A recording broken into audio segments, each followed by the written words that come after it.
नमस्कार दोस्तों, मैं आज आपको दंड प्रक्रिया संहिता के अंतर्गत किस किस को भरण पोषण का अधिकार प्राप्त है और कैसे प्राप्त कर सकता है वो मैं आपको बताऊंगा। दंड प्रक्रिया संहिता के अध्याय 9 के अंतर्गत पत्नी, संतान और माता पिता के भरण पोषण के लिए आदेश की व्याख्या की गई है, जिसके अंतर्गत दंड प्रक्रिया संहिता में धारा 125 पत्नी, संतान और माता पिता के भरण पोषण के लिए आदेश कब दिए जाते हैं, किन परिस्थितियों में दिए जाते हैं और उसके लिए क्या क्या प्रावधान है वो मैं आपको संक्षेप में बताऊंगा। इसके अंतर्गत पर्याप्त साधनों वाला कोई भी व्यक्ति अपनी पत्नी का जो अपना भरण पोषण करने में असमर्थ है या अपने धर्मज या अधर्मज अवयस्क संतान को, चाहे विवाहित हो या न हो, जो अपना भरण पोषण करने में असमर्थ हैं, या अपनी धर्मज या अधर्मज संतान जो विवाहित पुत्री नहीं है, जिसने वयस्कता प्राप्त कर ली है, जहाँ ऐसी संतान किसी शारीरिक या मानसिक असामान्यता का क्षति के कारण भरण पोषण करने में असमर्थ हैं, अपने माता पिता का जो अपना भरण पोषण करने में असमर्थ हैं, भरण पोषण करने की अवहेलना करता है और उनके भरण पोषण करने से इनकार करता है, तब प्रथम वर्ग मजिस्ट्रेट ऐसे उपेक्षा या इनकार करने को साबित हो जाने पर ऐसे व्यक्ति को यह निर्देश दे सकता है कि वह अपनी पत्नी या ऐसी संतान माता पिता के भरण पोषण के लिए ऐसी मासिक दर, जिसे मजिस्ट्रेट ठीक समझे, मासिक भत्ता दे और उस भत्ते को ऐसे व्यक्ति को करे जिसको मजिस्ट्रेट समय समय पर निर्देश दें। इसके अंतर्गत मजिस्ट्रेट अवयस्क पुत्री के पिता को यह निर्देश दे सकता है कि वह उस समय तक ऐसा भत्ता अपनी पुत्री को दे जो जब तक वह वयस्क नहीं हो जाती, और यदि मजिस्ट्रेट को ये समाधान हो जाता है कि ऐसी अवयस्क पुत्री को यदि विवाहित है, पति के पास पर्याप्त साधन नहीं है, तब वह उसके भरण पोषण के लिए यह व्यवस्था कर सकता है। इस धारा के अंतर्गत यह भी बताया गया है कि भरण पोषण के लिए मासिक भत्ते के संबंध में यदि अदालत में जब तक कार्रवाई लंबित रहती है, तब ऐसे व्यक्ति को यह आदेश दे सकता है कि वह अपनी पत्नी या ऐसी संतान, माता या पिता के अंतरिम भरण पोषण के लिए मासिक भत्ता और ऐसी कार्रवाई का व्यय दें जिसे मजिस्ट्रेट उसको उचित समझे और ऐसे व्यक्ति को उसको प्रदान करे जिसको संदाय करने का मजिस्ट्रेट समय समय पर निर्देश दें। इसके अंतर्गत अंतरिम भरण पोषण के लिए मासिक भत्ते और अदालत की कार्रवाई के व्यय या जिसका खर्चा उस आवेदन यथासंभव ऐसे व्यक्ति पर आवेदन की सूचना की तामील के तारीख से 60 दिन के अंदर अंदर निपटाया जाता है। प्रक्रिया संहिता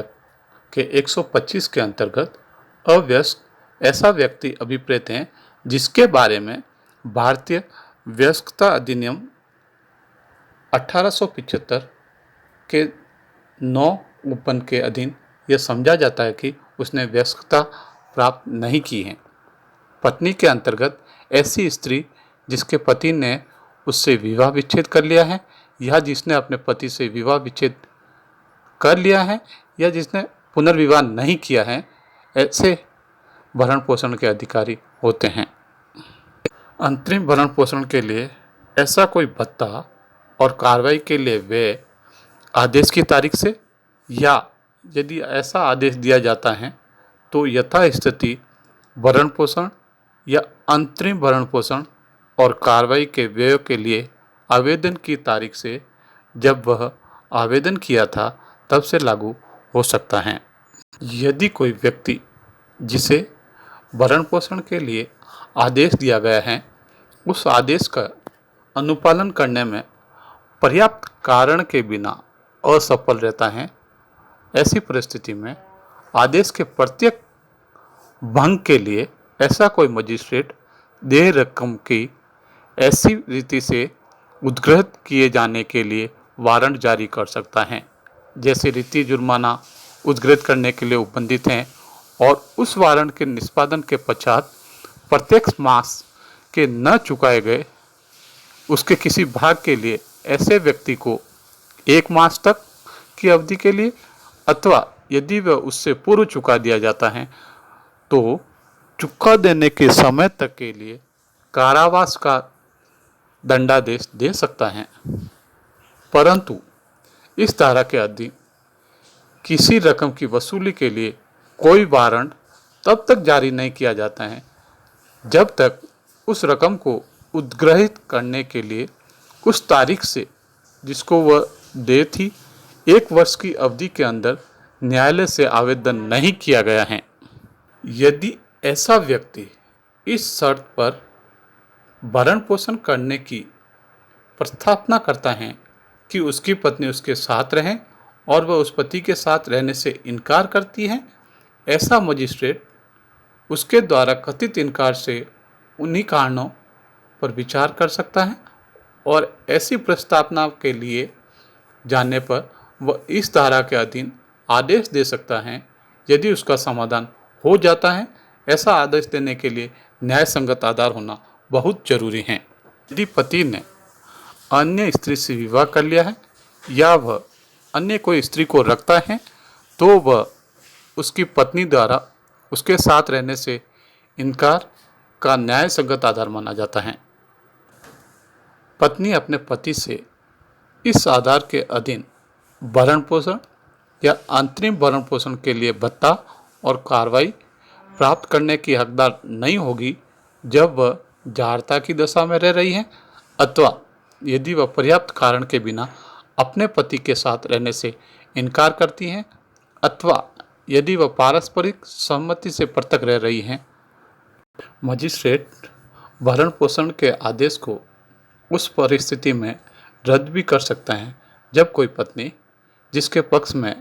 भरण पोषण का इस धारा के अंदर आदेश हुआ है एवं आदेश के पश्चात वह स्त्री जारता की दशा में रह रही है अथवा पर्याप्त कारण के बिना वह अपने पति के साथ रहने से इनकार करती हैं अथवा वे पारस्परिक सहमति से पृथक रह रहे हैं, तब मजिस्ट्रेट यह आदेश रद्द भी कर सकता है। किसी व्यक्ति के विरुद्ध धारा 125 के अधीन कार्रवाई किसी जिले में की जा सकती है जहां वह व्यक्ति अथवा जहां उसकी पत्नी निवास करती है अथवा जहां वह अंतिम बार अपनी पत्नी के साथ या अधर्मज संतान की माता पिता के साथ निवास करता है, वहां पर वह अपने भरण पोषण का दावा पेश कर सकते हैं। अगर आपको मेरा वीडियो पसंद आया है तो आप लाइक, सब्सक्राइब और शेयर करना न भूलें। धन्यवाद।